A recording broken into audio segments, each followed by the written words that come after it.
Chapitre 1. Découvrir qui nous ne sommes pas.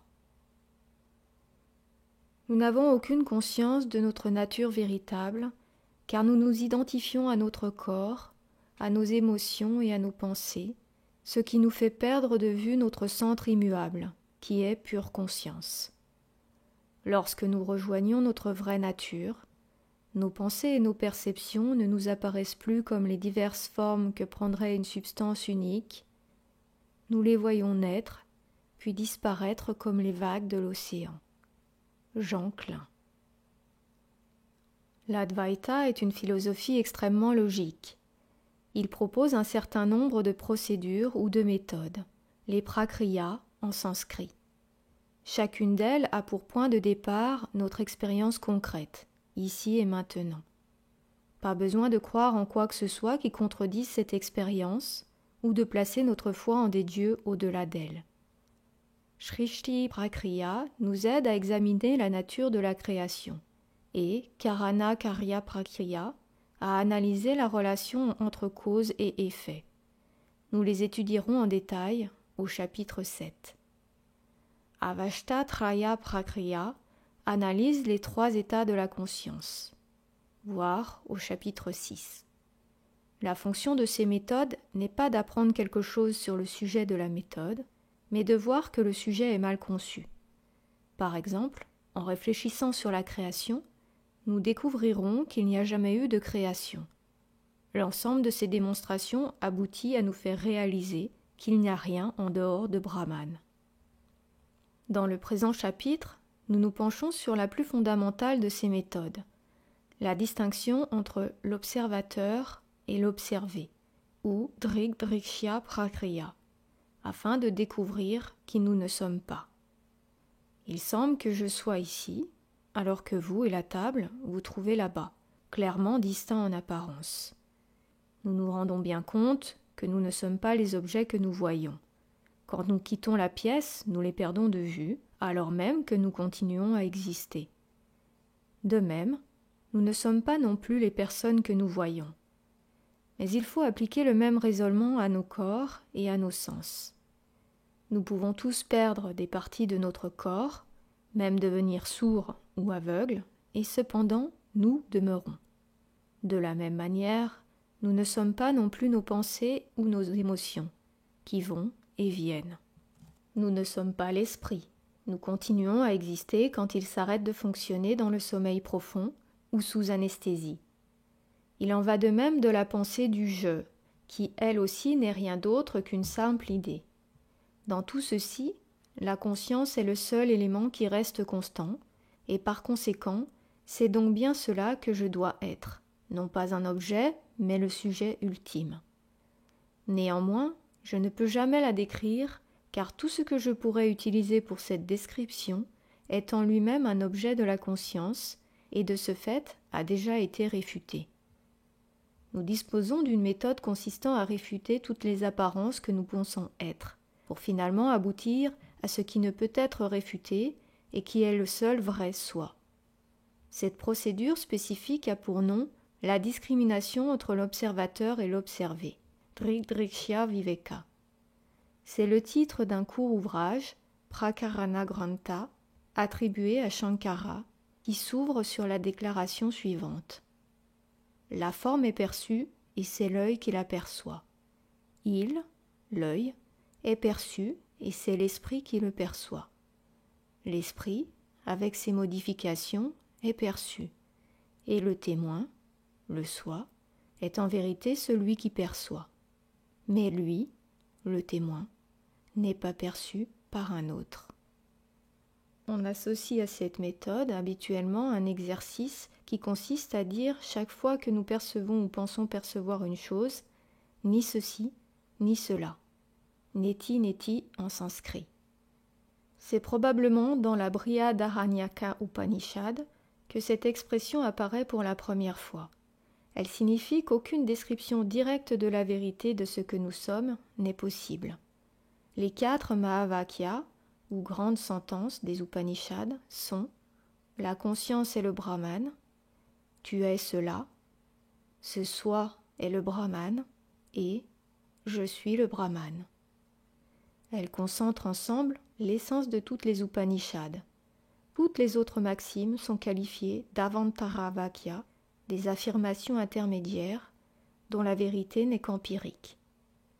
Le Brahman est ce que nous sommes vraiment, mais il échappe à toute description. Selon la Brihadaranyaka Upanishad, en 2, 3, 6, à présent voici la description de Brahman. Ni ceci, ni cela, car il n'y a pas d'autre description qui soit plus appropriée que ce ni ceci, ni cela. À présent son nom, la vérité de la vérité. La force vitale est vérité, et il en est la vérité. Et en 3, 9, 26, le soi est ce qui a été décrit comme n'étant ni ceci ni cela. Imperceptible, car il n'est pas perçu. Indestructible, car il n'est pas détruit. Sans attache, car il n'est attaché à rien. Sans lien. Pour lui, ni peur, ni aucune atteinte. Les références au texte seront données dans la forme ci-dessus. Ainsi, 3, 9, 26 désigne le livre 3, chapitre 9, verset 26. Les traductions littérales des Upanishads sont généralement difficiles à comprendre sans exégèse. Swami Krishnananda nous fournit un commentaire utile de ce dernier passage. On ne peut dire que ce qu'il n'est pas. On ne peut pas dire ce qu'il est. Ce n'est pas le corps, ce n'est pas l'essence, ce n'est aucun des pranas, ce n'est même pas l'esprit ni l'intellect. Que peut-il être d'autre? On ne sait pas. Si quelqu'un vous demande quel est ce soi fondamental en vous, vous ne pouvez répondre que ce n'est pas ceci, ce n'est pas cela. Mais vous ne pouvez pas affirmer c'est ceci, car pour le définir, il faudrait se référer à des qualités tirées du monde des objets. On peut décrire le monde des objets par référence à des choses perceptibles par la vue ou le toucher, etc. Or, l'Atman est le présupposé et la condition première de toute perception. C'est la preuve de toutes les preuves. Il faut une preuve de l'existence de chaque chose, mais il n'est pas besoin de preuve de l'Atman, car il est la source de toute preuve. Par conséquent, personne ne peut le définir, personne ne peut dire « voilà ce que c'est ». On peut seulement l'inférer, car s'il n'existait pas, rien d'autre ne pourrait exister. Ainsi, on considère qu'il ne peut être défini que de manière négative, par « ce n'est pas ceci », ce n'est pas cela. Neti, neti, atma.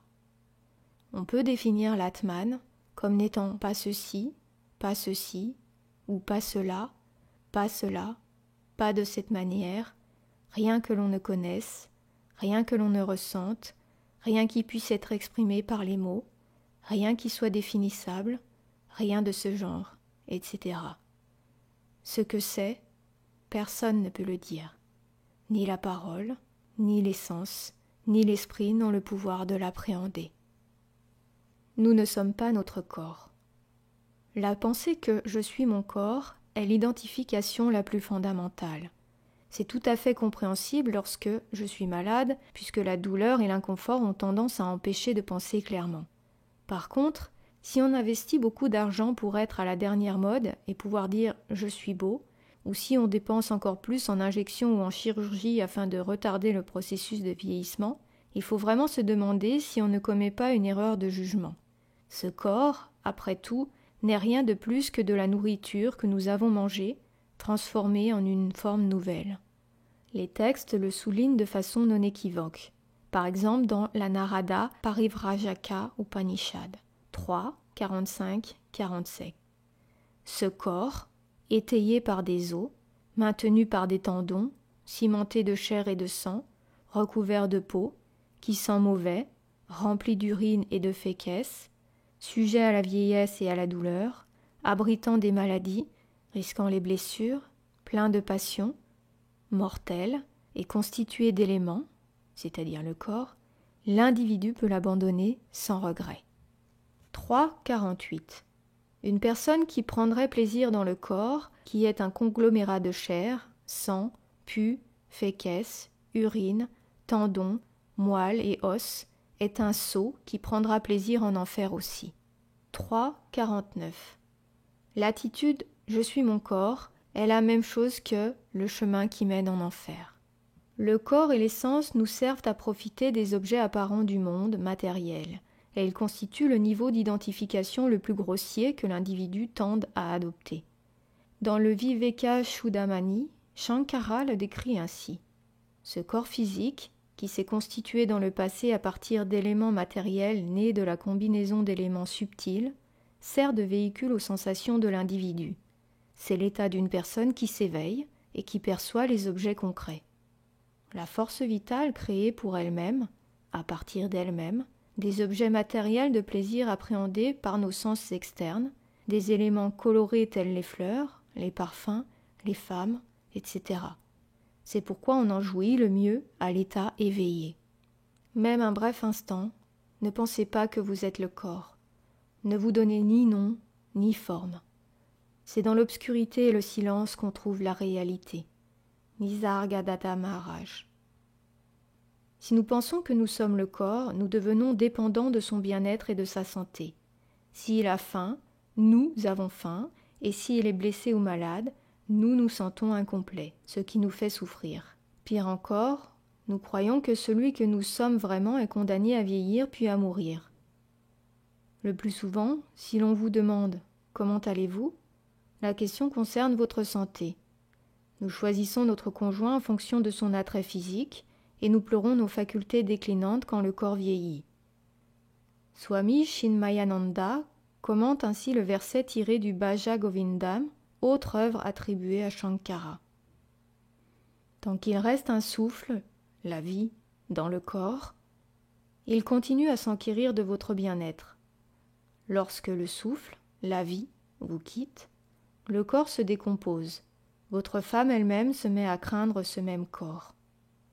Verset 6. En bref, passer sa vie entière dans l'adoration absolue de son corps, en gagnant plus afin de raffiner davantage cette adoration futile, constitue l'une de ces abominables stupidités intellectuelles dans laquelle l'humanité sombre volontiers. En effet, si le corps est l'autel de notre adoration, cela ne peut durer éternellement, car le moment de la déchéance et de la vieillesse n'est pas loin, même pour les corps encore jeunes aujourd'hui. Suer et peiner, se battre et amasser, nourrir et élever le corps, l'habiller et l'abriter, tout ceci est nécessaire. Mais passer sa vie entière à ne faire que ça représente un gâchis criminel des capacités humaines. Sous peu, nous deviendrons vieux, chancelants, infirmes, et à la fin nous mourrons. Nisargadatta Maharaj explique à un interlocuteur pourquoi nous ne pouvons pas être ce corps, qui n'est rien de plus que la nourriture que nous avons mangée et qui l'a fait grandir depuis le moment de sa conception. Il demande à son interlocuteur de se souvenir de l'époque où il était jeune homme, puis jeune garçon, puis petit enfant, et poursuit.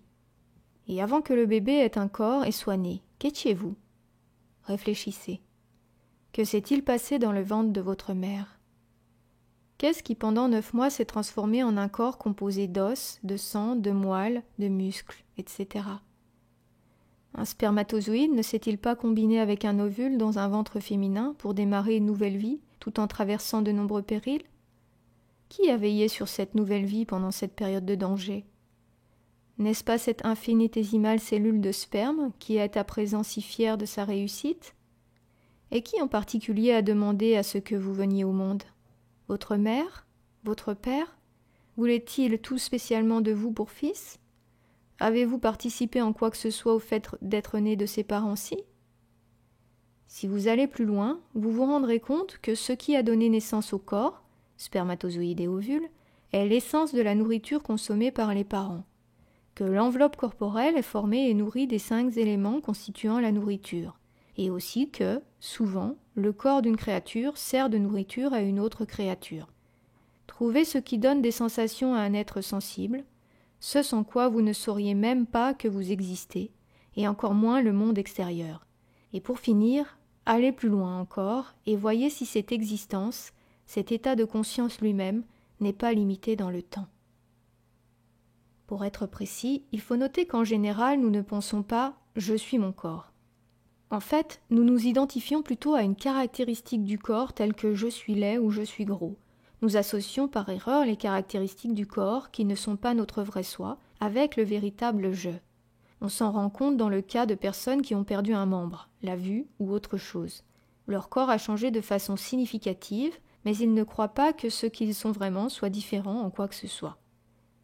Récemment, les scientifiques, philosophes et psychologues contemporains ont publié nombre de livres au sujet de la conscience.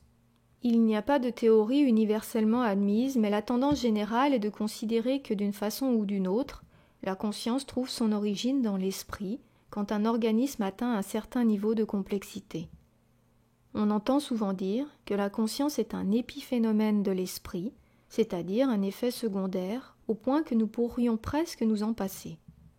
Par conséquent, presque tout le monde croit fermement que la conscience est une chose, quelle qu'elle puisse être, qui se trouve dans l'esprit, lequel se trouve à son tour dans le corps.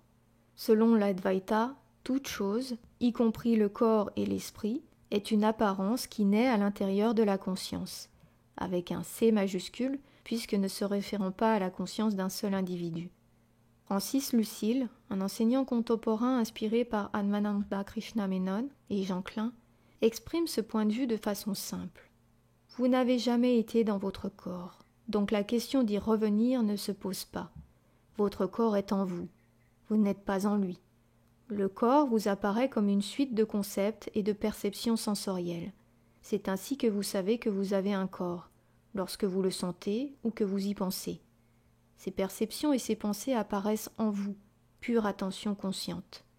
Vous n'apparaissez pas en elles, contrairement à ce que vos parents, professeurs et la quasi-totalité de la société dans laquelle vous vivez vous ont appris. En contradiction flagrante avec votre expérience réelle, on vous a enseigné que vous êtes dans votre corps en tant que conscience, que cette conscience est une fonction émergente du cerveau, un organe de votre corps.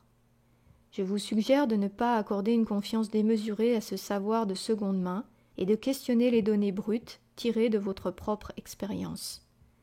Vous vous rappelez les recettes de bonheur données par ces mêmes personnes quand vous étiez enfant? Faire de bonnes études, avoir un bon métier, épouser la bonne personne, etc. Ces recettes ne marchent pas, sinon vous ne seriez pas ici à poser ces questions. Elles ne marchent pas parce qu'elles sont basées sur une approche erronée de la réalité, un point de vue que je vous suggère de remettre en question. Nous ne sommes pas l'esprit. Je trouve peu de consolation dans le profond « je pense donc je suis ». Pour commencer, Descartes n'a jamais prouvé que c'était bien lui qui pensait. Richard Rose. Face à de tels arguments, il n'est pas si difficile d'accepter que nous ne sommes pas le corps. Nous pouvons considérer le corps de la même façon que les objets extérieurs, même si le corps semble d'une certaine façon plus intime. Dans le cas de l'esprit, la situation est bien moins claire.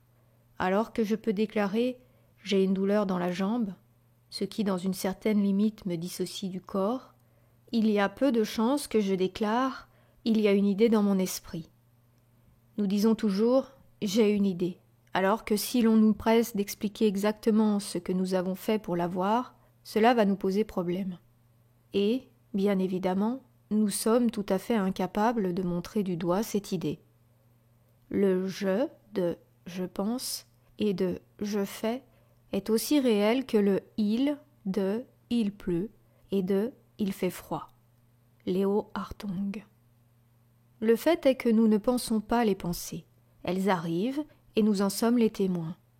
Plus tard, si le souvenir d'une pensée ancienne nous arrive, sous la forme d'une pensée nouvelle, nous déclarons en être à l'origine et disons « j'ai pensé que ».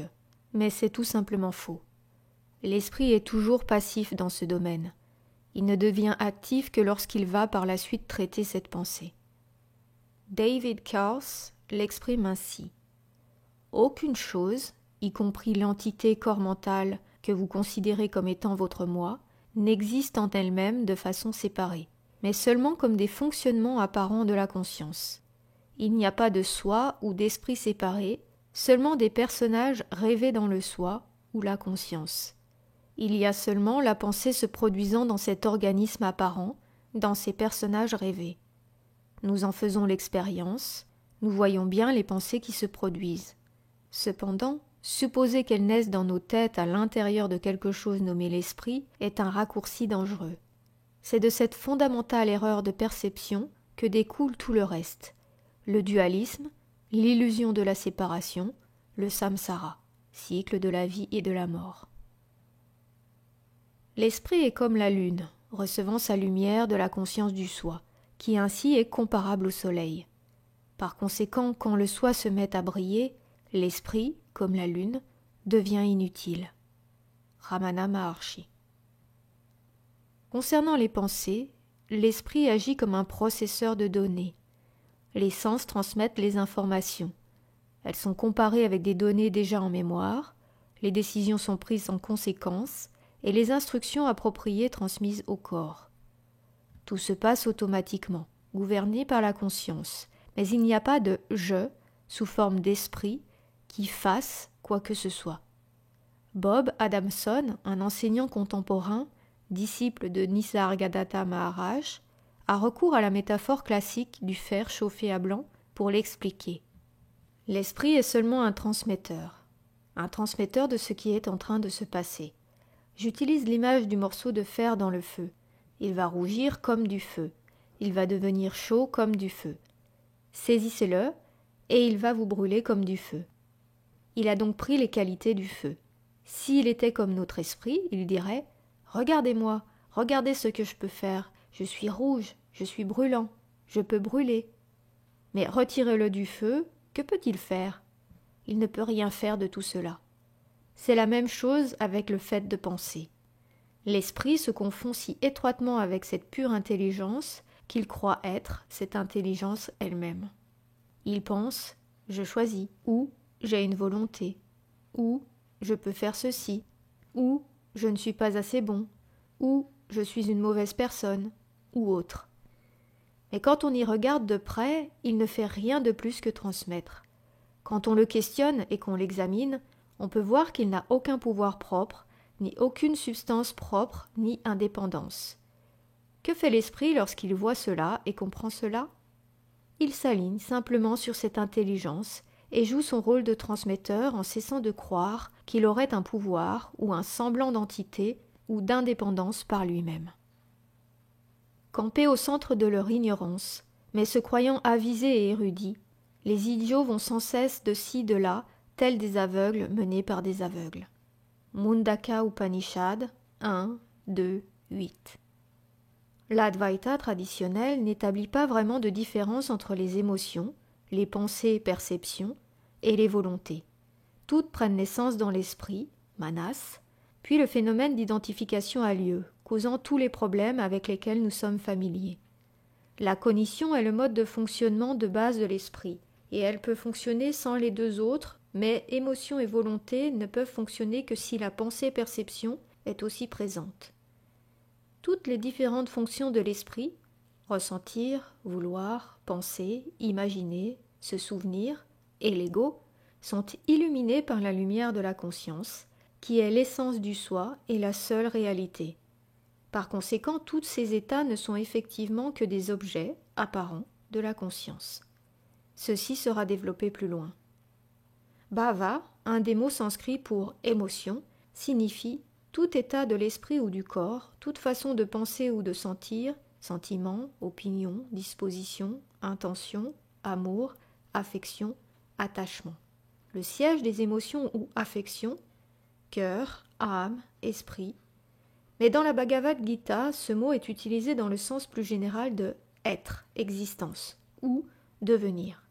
Rasa est un autre mot utilisé par Atmananda Krishna Menon pour émotion générale. Habituellement, on évoque plutôt des émotions spécifiques, comme la colère, krodha, le désir, krama, l'amour passionné, raga, la haine, dvesha. Les émotions fortes nous font perdre toute capacité de discernement et aboutissent à l'illusion et à la mort, comme le dit la Gita, car elles mènent à l'action impulsive plutôt qu'éclairée. Puisque c'est l'esprit qui nous empêche de réaliser ce qu'est notre nature profonde, nous détacher de nos émotions fait partie de la préparation à la recherche spirituelle. Il s'agit de devenir dépassionné, vairagya, absence de raga. Krishna Menon nous enseigne la chose suivante sur les émotions et les sentiments. On considère que tout sentiment est comme une vague dans l'océan de la paix. Cette comparaison n'est pas tout à fait juste. Il est important de comprendre qu'il n'y a de vagues que dans l'océan et qu'il n'y a pas de vagues dans la paix. Dans la paix, il n'y a ni vague ni océan, tout comme il n'y a ni océan ni vague dans l'eau. Pareillement, il n'y a ni pensée ni sentiment en moi, le vrai je, en tant que principe. En envisageant les émotions de cette façon, nous pouvons profiter même du sentiment de détresse si l'on se concentre sur le vrai contenu de cette détresse et que l'on rejette son nom et sa forme qui sont illusoires. Ainsi, toute émotion est un indicateur pointé vers cette paix qui est là en permanence à l'arrière-plan. Il se peut tout à fait que l'on perde son soi apparent dès que surgit une émotion, pas dans l'émotion elle-même, mais dans son arrière-plan permanent. Nous avons tous eu l'occasion d'être spectateurs de pièces de théâtre tragiques, débordantes de pathos et de froide cruauté envers des personnes bonnes qui nous ont fait pleurer du début à la fin.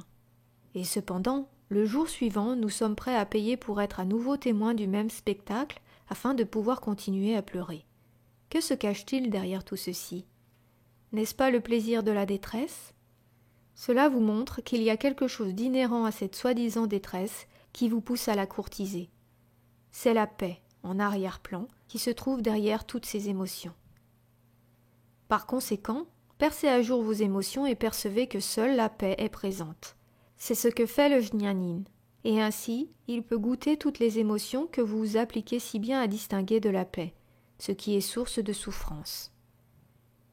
Tant que nous continuerons à nous identifier à l'esprit, avec ses pensées et ses émotions, nous souffrirons des conséquences de son approche erronée de la réalité. Moller de la Rouvière explique : ce processus par lequel nous nous identifions avec les activités de la pensée ne sert plus la vie humaine, mais est devenu la vie humaine. S'identifier au mental signifie qu'aucune séparation n'existe entre l'esprit humain, en tant que pensée, et la vie humaine. Nous sommes ce que nous connaissons. Il en découle que je suis ma religion, je suis ma nationalité, je suis ma guerre, je suis l'image que je me suis faite de moi-même et des autres, je suis mon parti politique, je suis la façon dont j'interprète mon champ d'expérience, je suis ma morale, mon ordre social et mon conditionnement social. Je suis à la fois ce que mes pensées croient être moi et n'être pas moi. Je suis finalement constituée de la totalité des projections de mon propre esprit, fragmentaire, créatrice de destinée et non contrôlée. Ce sont toutes des créations de la pensée, et tant que je m'identifie avec la pensée, ce monde de pensée est moi. Là-dedans, il n'y a pas d'autre. Tant que nous nous identifions à cette réalité projetée, nous en tirons douleur et jouissance. Nous devons laisser passer la pensée et les émotions, reconnaître qu'elles ne sont que des éléments temporaires à l'intérieur de la conscience et qu'elles vont vite disparaître, sans que notre moi essentiel en soit affecté le moins du monde. Écoutons à nouveau Bob Adamson. Tant que vous avez un corps, vous aurez des pensées, et votre façon de penser ne changera pas. La nature de la pensée fait qu'elle fonctionne avec des paires d'opposés, ce qui constitue le dualisme. Vous ne pouvez pas penser autrement. Passé futur, douloureux heureux, chaud froid, etc. Une fois qu'on l'a compris, on s'en trouve libéré. Laissez donc l'esprit faire ce qu'il veut. Ce n'est pas vous. C'est une apparence qui va et vient. Il ajoute : être libéré de ses pensées signifie laisser simplement la pensée aller librement. Laissez-lui faire ce qu'elle veut. Laissez-la flotter autour de vous, puis vous quitter. Aucune pensée ne dure. Où sont les pensées d'hier ? Nous ne sommes pas l'ego. Il n'en demeure pas moins que la plupart des gens croient être l'esprit. Les Occidentaux utilisent le terme ego pour parler de ce sentiment du soi, et quand l'Advaita aborde la question de ce qui nous empêche d'atteindre la vérité, les notions d'esprit et d'ego sont utilisées presque de façon interchangeable. Quand on y réfléchit, on admet assez facilement que toutes nos idées, nos opinions et croyances dépendent d'un conditionnement dû à nos parents, à nos professeurs, à la société dans laquelle nous sommes nés. Elles représentent une partie indélébile de nos souvenirs et c'est l'identification avec elles que nous appelons notre ego. Ce n'est que lorsque l'esprit cesse son bavardage, lorsque le tourbillon des pensées s'apaise momentanément, que nous pouvons enfin reconnaître qu'il y a quelque chose d'autre, qui n'a aucun lien avec ces idées acquises, et que ces idées ne sont pas qui nous sommes. Un exemple simple, la nationalité ou la religion. L'endroit où nous sommes nés est un pur hasard, même si nous questionnons ceci plus loin en abordant la théorie du karma. Vous avez peut-être été élevé selon la religion chrétienne, dans une société occidentale et matérialiste, ce qui fait que, par exemple, votre façon de réagir aux problèmes moraux sera sans doute conforme à ces préceptes. Né en Chine ou dans un pays musulman, vos réactions se révéleraient sans doute différentes. Nous devons nous efforcer d'être dans le présent, conscients de ce qui est ici et maintenant, afin de transcender ce bagage mental plutôt que de le subir. Tant que nous sommes ainsi identifiés, croyant être un corps mental séparé, c'est cet ego fictif qui est impliqué.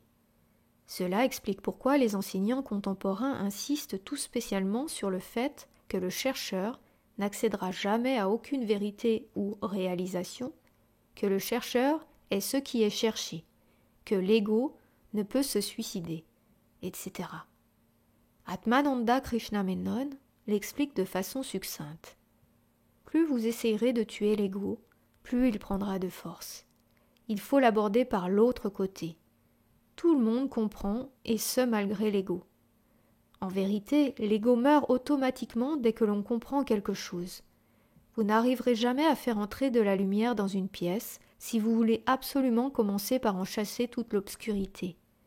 Donc, simplement, ignorez l'ego et essayez de comprendre, et cette compréhension elle-même fera disparaître l'ego. Au moment même où vous commencerez à faire ceci, sans le savoir, vous vous placerez dans la conscience, qui est au-delà de l'ego et de l'esprit. Dès ce moment-là, l'ego se débarrassera de toutes ses scories et se trouvera révélé en tant que conscience. Vu sous cet angle, toutes les questions déroutantes que pose le monde s'évaporent à tout jamais, comme de la rosée sous le soleil, pour ne jamais réapparaître. Ramana Maharshi défend la méthode de l'enquête du soi pour découvrir notre vrai soi. C'est l'ego qui mène la recherche et, bien entendu, ses efforts sont voués à l'échec. Cependant, il se passe la chose suivante. Au fur et à mesure que l'on découvre qu'il est impossible de trouver le « je » car il n'existe pas, l'enquête s'effondre, l'ego disparaît et le soi demeure. L'illusion se dissout et la vérité se trouve révélée. Mettez l'ego en avant puis demandez-vous comment il peut être détruit. Qui pose la question? C'est l'ego. Cette interrogation mène infailliblement à chérir l'ego et non à le tuer. Si vous cherchez l'ego, vous découvrirez qu'il n'existe pas. C'est ainsi qu'on peut le détruire. Derrière l'esprit, qui change sans cesse à cause des idées, des sentiments et des désirs changeants, se tient la conscience immuable, le soi de toute chose. Swami Satchidananda, dans son commentaire des Yoga Sutras de Patanjali, nous explique. Mais au-delà de toutes ces différences, dans le soi nous ne changeons jamais. Cela signifie que derrière tous ces phénomènes toujours changeants se trouve l'un, immuable. Nos modifications mentales nous donnent l'impression que cet un change, ce qui veut dire qu'en changeant notre état d'esprit, nous pouvons tout changer. Si seulement nous pouvions comprendre ceci, nous verrions qu'il n'y a rien qui cloche à l'extérieur. Tout est dans l'esprit. En corrigeant notre vision des choses, nous corrigeons les choses à l'extérieur. Une fois que nos yeux atteints de jaunisse sont guéris, plus rien n'a l'air jaune. Tant qu'on ne guérit pas de la jaunisse, quand bien même on briquerait les objets extérieurs, on ne les rendra ni blancs, ni bleus, ni verts, ils nous apparaîtront toujours jaunes. L'attachement. Ce n'est pas le monde, mais notre attachement au monde qui est la source de tous nos malheurs. Swami Nityasvarupadanda. En sanskrit, cet attachement est appelé ahamkara, ce qui signifie littéralement la fabrication de la parole « je suis ». Il s'agit de cet aspect de l'esprit qui a tendance à s'identifier avec des idées telles que « je suis un homme » ou « un professeur » ou « un père », etc. Même si tout cela peut être vrai à un niveau relatif, aucune de ces définitions ne correspond à ce que je suis vraiment, ma nature essentielle, comme cela vous apparaîtra clairement plus loin. De telles associations sont seulement produites au niveau de l'esprit. Elle n'affecte en rien ce que vous êtes vraiment. Si nous étions vraiment attachés à une idée ou à un état, il nous accompagnerait alors en permanence. Cependant, même à l'état éveillé, la tristesse succède à la joie, parfois dans un temps très court. De même qu'en une seconde, en cas d'urgence, toute fatigue peut se dissiper. Quand nous nous endormons, toutes nos inquiétudes, bonheur, douleur disparaissent complètement. Et cependant, cette identification va jusqu'au niveau le plus profond. Nous croyons que nous pensons, que nous agissons, que nous ressentons ou non du plaisir. Nous allons nous rendre compte que rien de cela n'est vrai. Dans le prochain chapitre, nous verrons que nous ne possédons aucun libre arbitre au sens où nous l'entendons habituellement. Dans le chapitre 3, nous verrons que nous sommes déjà le bonheur lui-même, et que notre vie présente soit plaisante ou douloureuse. Concernant les pensées, il est vrai que nous en avons, mais faisons-nous vraiment quelque chose pour qu'elles nous arrivent ? Les pensées naissent dans notre esprit et nous les voyons. Une action peut en découler et nous en sommes le témoin. Tout comme nous sommes le témoin du plaisir ou de la douleur qui peuvent en résulter. Mais nous ne sommes aucune de ces choses, pas même le témoin. Nous sommes l'arrière-plan, immuable, de tous ces phénomènes transitoires. Pour parler de la façon dont nous devrions nous comporter dans le monde, on recourt souvent à la métaphore de l'acteur qui endosse un rôle sur scène. À tout moment, il faut se souvenir que nous ne sommes ni le corps, l'esprit ou l'intellect. Un homme qui joue sur scène un rôle de femme oublie-t-il qu'il est un homme ? De la même façon, nous aussi devons jouer notre rôle sur la scène de la vie, mais nous ne devons pas nous identifier avec ces rôles. Ramana Maharshi. Nous ne sommes pas non plus une personne. En fait, le sens même du mot dérivé du latin persona, le masque porté par les acteurs de théâtre gréco-romain, nous indique que nous ne pouvons pas en être une. À tout le moins, nous devons être celui qui porte le masque. Nisargadatta Maharaj, à nouveau. La personne est le résultat d'un malentendu. En réalité, il n'existe rien de tel. Sentiments, pensées et actions passent devant un observateur dans une succession sans fin, laissant des traces dans le cerveau et créant une illusion de continuité. Le reflet de l'observateur dans l'esprit crée ce sentiment du « je », et la personne acquiert une existence indépendante en apparence. En réalité, il n'y a aucune personne. Il n'y a que l'observateur qui s'identifie avec le « je » et avec le « mien ».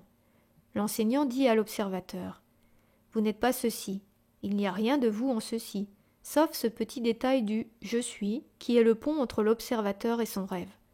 Je suis ceci, je suis cela est un rêve, alors que le pur je suis porte le sceau du réel. Vous avez goûté tant de choses, tout est réduit à rien. Seul le sentiment de je suis persiste, inchangé. Demeurez avec l'immuable au milieu du changeant, jusqu'à ce que vous soyez capable de le transcender. Les Upanishads contiennent tout ce qu'il nous faut apprendre sur la vérité. Le problème est de savoir où chercher et de comprendre ce qu'on a à trouver. Une exégèse éclairée est indispensable. Par exemple, la Kena Upanishad est très courte et enseigne la connaissance de notre vraie nature de 4 manières différentes, en fonction du niveau spirituel de celui qui écoute. La première partie est la plus directe et succincte, et par conséquent la plus ardue en apparence. Selon le second verset, nous sommes ce qui donne de la puissance ou du pouvoir à l'esprit, etc., et non l'esprit lui-même. Voici le commentaire d'une clarté limpide de Swami Paramananda. C'est l'oreille de l'oreille, l'esprit de l'esprit, la parole de la parole, la vie de la vie, l'œil de l'œil. Le sage, libéré des sens et des désirs mortels, après avoir quitté ce monde, devient immortel. Kena Upanishad 1-2. Un homme ordinaire entend, voit, pense, mais se contente de ce qu'il peut apprendre par ses sens. Il n'analyse pas et ne cherche pas à trouver ce qui se cache derrière les oreilles, les yeux ou l'esprit. Il s'identifie totalement à sa nature externe. Son entendement ne dépasse pas le cercle limité de sa vie corporelle, qui ne concerne que l'homme externe. Il n'a aucune conscience de ce qui permet à ses sens et à ses organes de remplir leurs tâches. Il y a une différence immense entre la forme manifestée et ce qui se manifeste par cette forme. Une fois que nous avons connaissance de cela, nous ne mourrons pas quand notre corps mourra. Celui qui s'accroche à ses sens et à des choses éphémères doit mourir plusieurs morts, mais celui qui connaît l'œil de l'œil, l'oreille de l'oreille, s'étant détaché de son corps physique, devient immortel. L'homme qui transcende sa nature apparente atteint l'immortalité et trouve l'essence subtile, éternelle et inépuisable qui se trouve à l'intérieur de lui. Les enveloppes entourant notre véritable essence. L'Advaita traditionnel a recours à un modèle pour illustrer les niveaux successifs d'identification qui font écran à notre vraie nature. On considère que notre véritable essence est effectivement cachée sous des enveloppes ou des couches, comme la lame d'une épée dans un fourreau. En fait, le sanskrit « kosha » est encore plus évocateur puisque l'un de ses sens est « trésorerie », lieu où l'on garde un objet de grande valeur. Ce modèle est appelé « Punka Kosha Pankriya », la méthode des 5 enveloppes. Il est expliqué en détail dans la Taittiriya Upanishad. Je l'ai décrit de la façon suivante dans mon livre The Book of One. La première de ces enveloppes, la plus grossière et la première à laquelle nous avons tendance à nous identifier, c'est le corps. On en parle comme de l'enveloppe de la nourriture, Anna Maya Kosha. Le corps naît, vieillit, meurt, se décompose pour redevenir la nourriture dont il provient à l'origine, ou tout au moins de la nourriture pour les vers. Mais il n'a rien à voir avec le vrai soi, qui est bien plus proche de nous que notre peau ou notre main. La seconde couche est appelée Pranamaya Kosha, enveloppe de l'énergie vitale, faite de souffle. Dans la mythologie hindoue, l'air insuffle la vie dans le corps. On pourrait dire que c'est la force vitale par laquelle le corps s'anime et les actions s'accomplissent. Bien que cette force vienne du soi, comme toute chose, elle n'est pas le soi. Chacun de nous a tendance à se considérer d'une certaine façon comme immortel. Tout en reconnaissant que le corps doit, au final, mourir, nous sentons que cette force vitale survivra à la mort. C'est ainsi que nous nous identifions à cette enveloppe vitale. La couche suivante est l'enveloppe mentale, Mano Maya Kosha, composée de l'esprit pensant et des organes de la perception. C'est la partie de l'organisation mentale chargée de la transmission des informations venant du monde extérieur, mais qui se mêle généralement d'affaires qui ne sont pas de son ressort, à savoir penser et essayer de tout comprendre. Cet organe de l'esprit se nomme manas en sanskrit. C'est probablement l'enveloppe avec laquelle la majorité d'entre nous a tendance à s'identifier. Au-delà, cependant, se situe la fonction mentale supérieure, capable de discrimination, reconnaissant le vrai du faux, ce qui est réel de ce qui ne l'est pas, sans s'appuyer sur des éléments empiriques tels que la pensée ou la mémoire. Dans le silence, elle sait, sans avoir besoin de penser. On peut la nommer l'intellect, Buddhi en sanskrit. Elle est à l'origine du jugement de Salomon, départageant les 2 mères venues revendiquer le même enfant. Salomon décida de couper l'enfant en 2 pour que chacune en garde une moitié. D'après la légende, la fausse mère accepta alors que la vraie préféra abandonner l'enfant à l'autre femme. Voilà l'enveloppe intellectuelle, Vijnana Maya Kosha. Certains lecteurs qui pratiquent la méditation ont pu avoir la chance d'expérimenter par moments une paix et un silence des plus profonds, d'où l'esprit est totalement absent et où l'on ressent un sentiment intense de contentement. On pourrait croire qu'il s'agit là de l'état de réalisation qu'on l'on recherche, si seulement on arrivait à le prolonger. Au lieu de quoi, il dure quelques minutes, ou très rarement quelques heures pour une poignée d'ascètes aguerris. Mais non, il ne s'agit que d'un autre état, même s'il est désirable et rempli de félicité. Nous pouvons l'observer et par conséquent, ce ne peut pas être ce que nous sommes. C'est la dernière enveloppe, Ananda Maya Kosha, la bien nommée enveloppe de la béatitude. À cause de sa nature suprêmement bienheureuse, on dit qu'elle est la plus difficile à transcender. Ce que nous sommes vraiment, donc, est le vrai soi, ou simplement le soi, avec une majuscule, comme nous l'appelons dans cet ouvrage. En sanskrit, on dira Atman, en parlant de l'être individuel apparent, et de Brahman, s'agissant de l'univers apparent, même s'ils se révèlent être identiques. Le soi se trouve obscurci par l'identification avec ses diverses couches ou enveloppes, comme l'eau dans une bouteille colorée semble prendre la couleur du verre alors qu'elle est transparente. En fait, les enveloppes ne couvrent rien. On devrait plutôt dire que ce sont différents niveaux d'appréhension du monde, avec lesquels nous nous identifions. Comme il n'y a rien d'autre que l'Atman Brahman, chaque enveloppe est l'Atman. On en prend conscience dès que l'identification cesse. Une fois que chaque enveloppe a été réfutée, il reste ce qu'on ne peut plus réfuter, le témoin éternel. On présente ce modèle comme une aide à la compréhension, puis on démontre ensuite qu'il est faux, quand notre compréhension s'accroît. Cette méthode est fondamentale dans l'enseignement de l'Advaita. Nous en reparlerons et éclaircirons ce point dans les chapitres suivants. En passant, mentionnons une démarche similaire, puisqu'elle illustre elle aussi la méthode advaitine traditionnelle, consistant à énoncer que X est vrai, pour ensuite retirer cette affirmation au fur et à mesure que l'élève progresse et que sa capacité à accepter des concepts non intuitifs s'accroît. Cette méthode se rapproche de la métaphore zen, bien connue, du doigt qui montre la lune, qu'on appelle la règle de la lune sur la branche, Shaka Chandranyaya. L'Atmopanishad nous dit que celui que nous sommes est d'abord l'Atman extérieur, fait de peau, d'ongles, de cheveux, etc. Puis l'Atman intérieur, celui qui pense, agit, écoute, etc. Finalement, le troisième et dernier verset évoque le Paramatman, qu'on ne peut percevoir, ni concevoir, qui ne meurt pas, qui se situe au-delà des qualités, etc. Swami Madhavananda explique: malgré la distance immense qui sépare la lune de la branche, c'est la lune sur la branche que l'on montre à un enfant, parce qu'elles ont l'air de se toucher. C'est pareil avec le Paramatman. Afin de faciliter les choses pour les élèves, même s'il n'a aucun lien avec le corps et l'esprit, on le montre d'abord à travers le corps et l'esprit, qu'on appelle ici respectivement l'Atman extérieur et l'Atman intérieur, parce que pour un esprit enfantin, il semble en être proche. Ainsi, en accompagnant pas à pas celui qui cherche la vérité, se révélera la véritable nature de l'Atman, la négation de tout ce que nous pensons être. Vous n'êtes ni la terre, ni l'eau, ni le feu, ni l'air, ni l'espace. Afin d'atteindre la libération, reconnaissez que le soi est le témoin de tout cela et qu'il est la conscience. Astavakra Gita 1.3.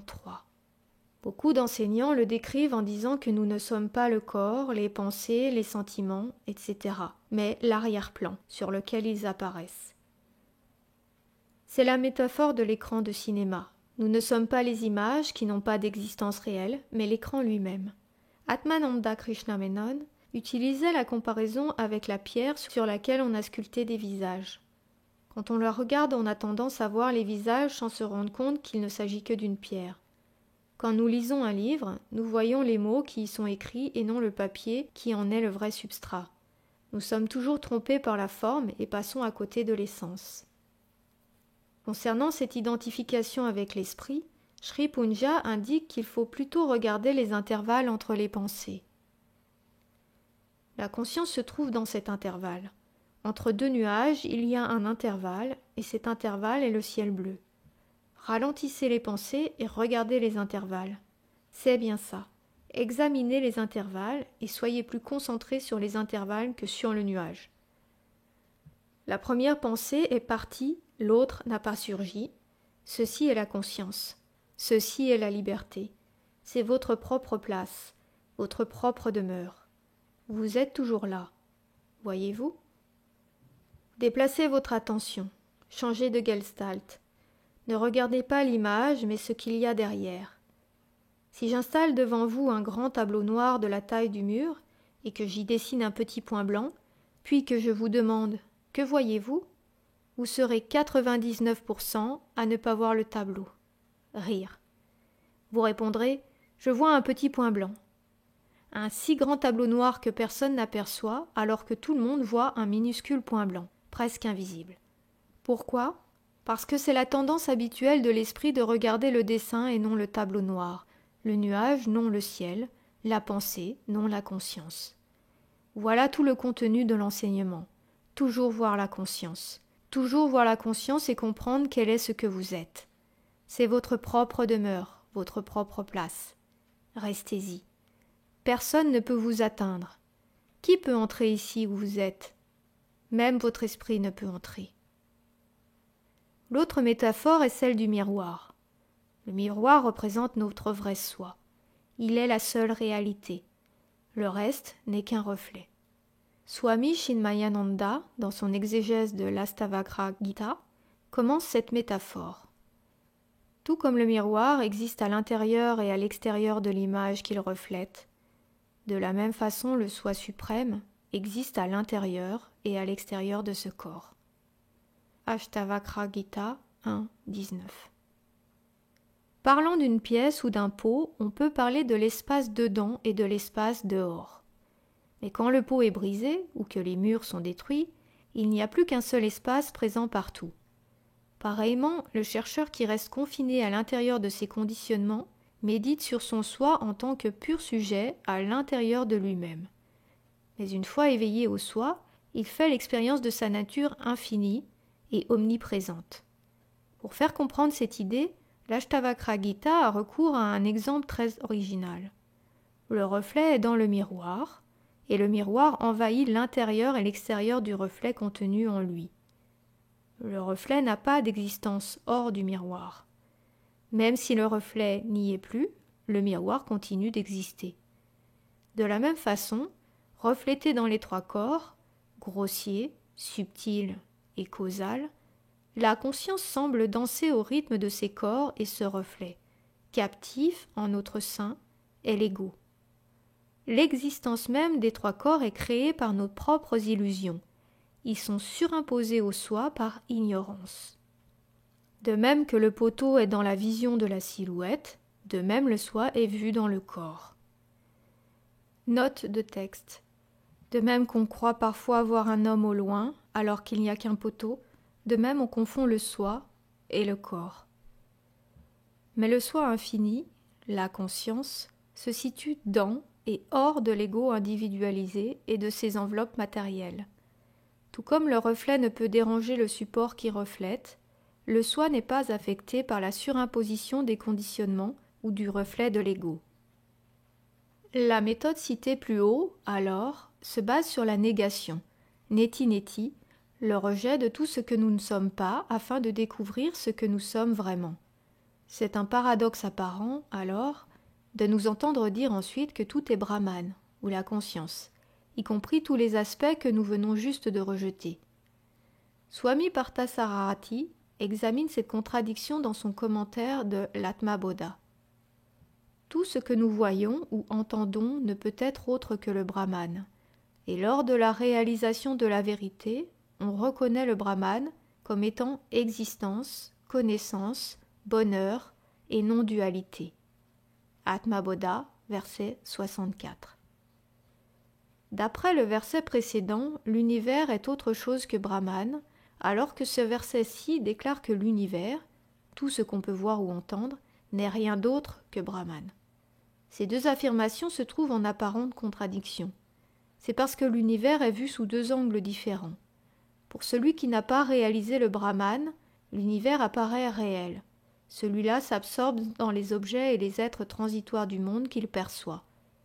Pour se libérer de cet empêtrement, on lui désigne la réalité, infinie et impérissable, différente de l'univers fini et périssable.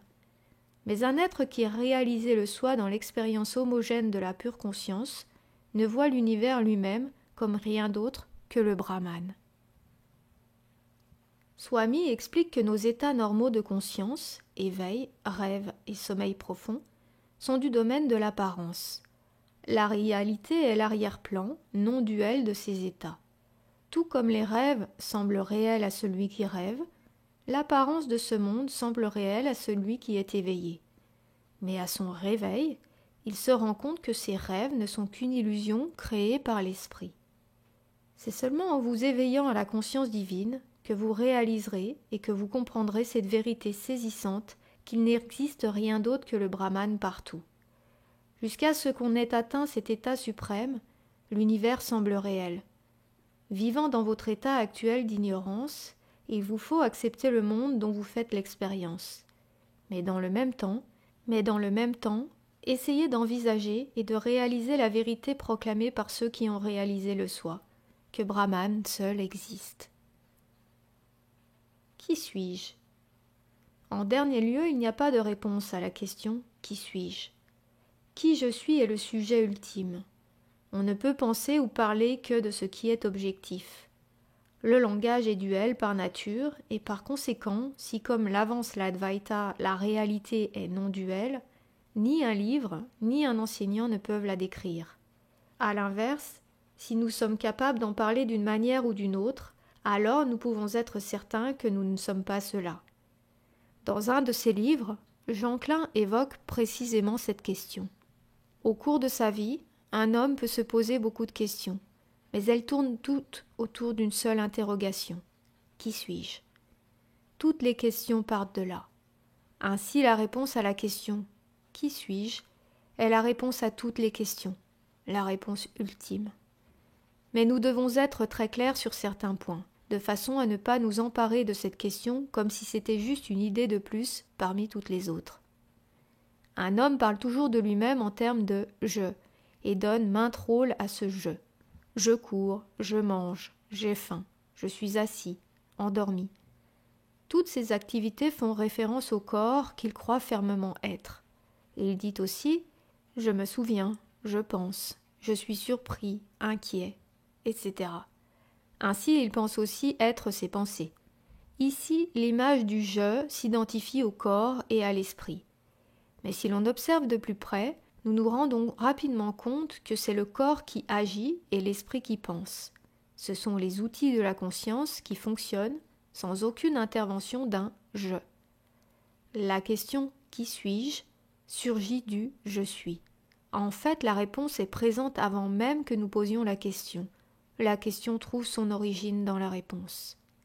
La question elle-même, au niveau auquel elle est posée, le niveau du conflit, ne peut donner lieu à réponse car quand on l'examine de plus près, il est impossible de mettre la réponse en mots et encore moins d'y penser. Cependant, cette force impérieuse qui nous pousse à chercher une réponse à l'aide de la pensée s'éteint finalement et se trouve réabsorbée dans la présence éternelle, qui a réponse à tout, le « je suis ». Le soi sera toujours un mystère, car il ne peut rien exister en dehors de lui pour le comprendre, l'analyser ou le saisir. Sri Punja. Ranjit Maharaj, disciple de Sri Siddharameshwar Maharaj, avec Nisargadatta Maharaj, plus connu, exprime ceci. Qu'est-ce qui est vrai ? Le soi sans soi. Qu'Andrew Vernon commente ainsi. Le mot soi, comme le mot je, désigne celui qui le prononce. C'est un terme réflexif, un mot qui indique le sujet éternel, plutôt qu'un de ses objets. Le véritable propriétaire du mot soi est l'un, éternellement présent, essence véritable de la réalité, réalité elle-même. C'est un vocable éminemment sacré, doté d'un S majuscule. De l'autre côté, le petit soi égo reçoit un S minuscule pour indiquer son insignifiance. Rejeté, renvoyé comme l'imposteur qu'il est. Ce soi frauduleux vous vole de votre doigt de naissance, celui de connaître qui vous êtes vraiment.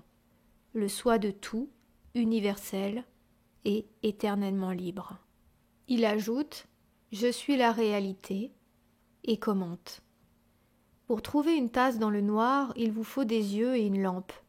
Mais pour trouver une lampe dans le noir, il vous faut juste des yeux, pas de lampe.